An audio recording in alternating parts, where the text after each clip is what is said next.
खबर की ओर। मऊ जिले में समाजवादी पार्टी के राष्ट्रीय प्रवक्ता राजीव राय ने प्रेस कॉन्फ्रेंस कर जिला प्रशासन और पुलिस प्रशासन पर गंभीर आरोप लगाए। राजीव राय ने कहा कि जिला प्रशासन और पुलिस प्रशासन सरकार के दबाव में काम कर रहा है। घोसी विधानसभा उपचुनाव में भी लोगों को परेशान किया गया और अब पुलिस के प्रशासन के लोग सपा कार्यकर्ताओं के घर जाकर उनके नाम वोटर लिस्ट से काटने का काम कर रहे हैं। राजीव राय ने कहा कि वो इस मुद्दे को सड़क से लेकर सदन तक आंदोलन किया जाएगा।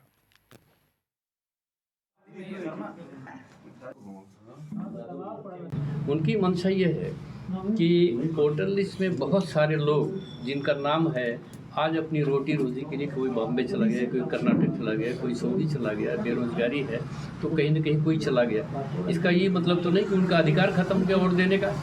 वोट देने का सिर्फ वोटर लिस्ट में नाम होने से ये मतलब नहीं है कि हम वोट ही देंगे। उनका अधिकार है वोटर लिस्ट में कि आप हिंदुस्तान के शहरी हैं, आप वोटर्स हैं यहाँ के, तो आप नाम काट देंगे तो हमारा अधिकार तो खत्म हो गया। तो कोई आदमी अगर टेम्पररी कहीं चला गया है जॉब के लिए तो आज नहीं कल, कल नहीं परसों आएगा ही, रहेगा तो वोट देगा, नहीं रहेगा वोट नहीं देगा। ये तो प्राविधान है। लेकिन आप अगर जाएंगे डोर पर और मालूम हुआ कि वो तो नहीं है, सऊदी चला गया है या बॉम्बे चला गया है, कर्नाटक चला गया है, अब उसका नाम लिख देंगे कि है अनुपस्थित, उनका नाम कट जाएगा। मंशा तो यही है, क्योंकि अभी एक आदमी वो खुद कर रहा है और आप अलग से कर रहे हैं, तो इसका मतलब ये है कि कहीं ना कहीं आपकी मंशा ठीक नहीं है। भारतीय जनता पार्टी की सरकार केंद्र से जाने वाली है और उसी हताशा और निराशा ये रिपोर्ट भारतीय जनता पार्टी और उनकी सरकारों को भी है कि इस तरह हरकतें कर रहे हैं। वो घोसी का लोकसभा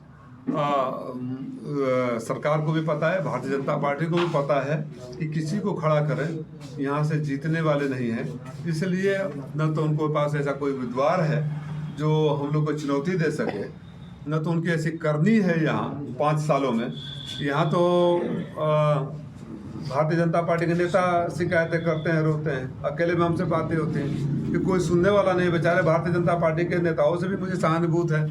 वो उनकी जवाबदेही तो जनता से बनती है ना, जनता उनसे अपेक्षा करके जाएगी, लेकिन कोई उनका सुनने वाला नहीं, कहीं कोई सुनवाई नहीं है। तो ये गजब का प्रशासन और शासन राज्य चल रहा है। हो सकता है कि अन्य पार्टी हो, कहीं अन्य प्रदेश हो, तो वहाँ के लोग स्वीकार कर लें या खामोश रह जाएं। ये मऊ है, ये क्रांतिकारियों की धरती है, यहाँ समाजवादी लोग हैं, यहाँ एकदम स्वीकार नहीं, एकदम बर्दाश्त नहीं होगा। धर्मेंद्र सिंह हमारे साथ जुड़ चुके हैं, प्रवक्ता हैं सपा के।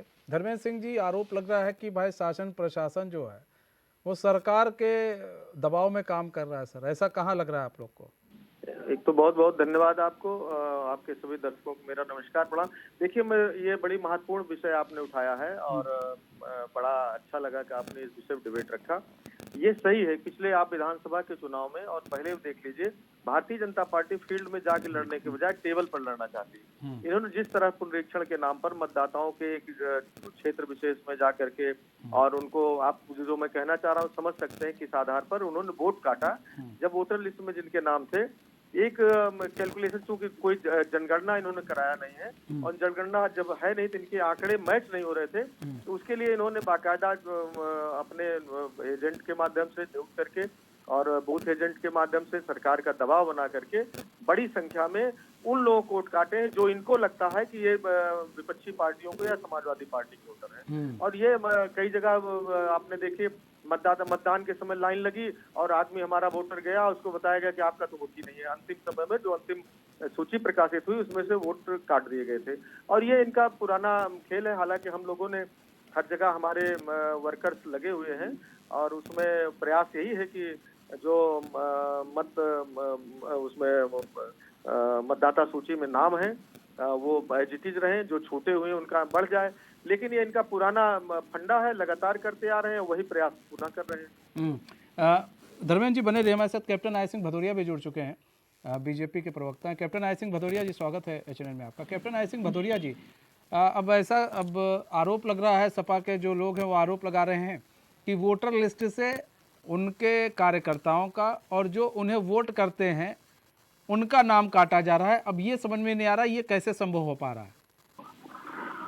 देखिए, ये तो इनके आरोप होते हैं, वो भी आरोप इनके निराधार होते हैं। इन आरोपों में कोई सत्यता नहीं होती है, क्योंकि ये निर्वाचन आयोग का कार्य है।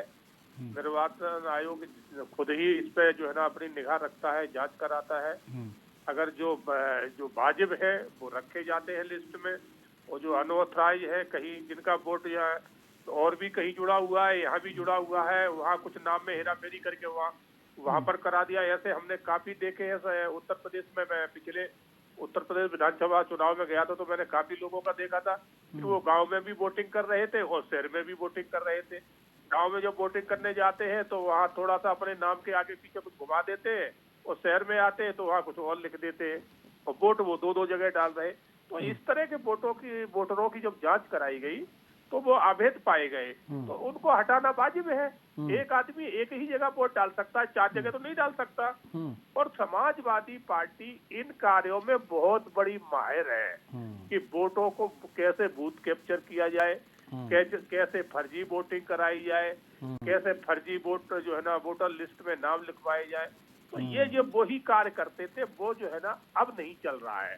अब निर्वाचन आयोग बहुत सख्त है और इसके ऊपर बड़ी पैनी निगाह रखता है अपनी। तो निर्वाचन आयोग ने जब इन चीजों की जांच कराई तो जब उसमें आया कि इसमें तो जो है ना बहुत सारे जो है ऐसे हैं जिनके वोटर डबल है, और बहुत से ऐसे हैं जो है ही नहीं, इस दुनिया में ही नहीं है, और फिर भी वो वोटर लिस्ट में जिंदा है। तो समाजवादी उन वोटरों को जो इस दुनिया में ही नहीं है उनको जिंदा रख के और उनकी वोटिंग फर्जी तौर पे कराया करते। अच्छा धर्मेंद्र सिंह जी, ये जो आरोप लग रहे हैं तो इसमें आप कैसे इन आरोपों को लगाया जा रहा है, किस आधार पर बीजेपी को कैसे पता चलेगा भैया इस घर के लोग सपा के लोगों को वोट करते हैं जो ये लोग नाम कटवा रहे हैं? से भटक गए, वो हमारी सरकार कैप्चरिंग कहाँ पहुंच गए, शायद इनको याद नहीं है।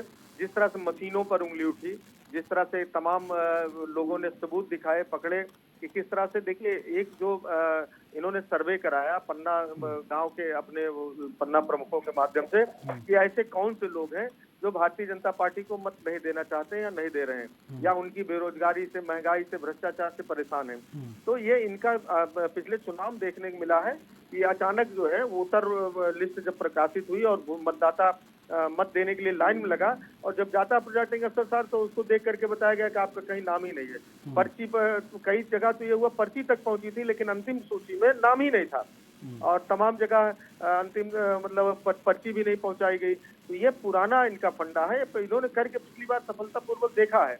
हालांकि हम लोगों का पूरा प्रयास रहेगा कि हम लोगों ने देखिए हमारे पार्टी राज्य कार्यालय से कई बार भी बाकायदा स्पेसिफिक तरीके से, कोई सरसरी आरोप नहीं लगाया हमने, स्पेसिफिक तरीके से प्रदेश कार्यालय द्वारा निर्वाचन आयोग को चिट्ठी भी दी गई कि ये देख लीजिए इन गाँव में इन बूथों पर इतने मतदाताओं को एक साथ सीरियल से नाम काट दिया गया है। हमारी ये आपत्ति है कि निर्वाचन आयोग को गंभीरता पूर्वक, निर्वाचन आयोग को किसी पार्टी से या सरकार से प्रभावित नहीं होना चाहिए। निर्वाचन आयोग बड़ा पवित्र संस्थान रहा है, इसको सब लोग टीएन सेशन समय में क्या मतलब इनकी प्रतिष्ठा थी, आज क्या होती जा रही है। तो मेरा आग्रह है आपके माध्यम से निर्वाचन आयोग सख्ती से, ईमानदारी से, क्योंकि फिर लोकतंत्र ही नहीं रहेगा तो फिर ऐसी संस्थाओं का फायदा क्या होगा।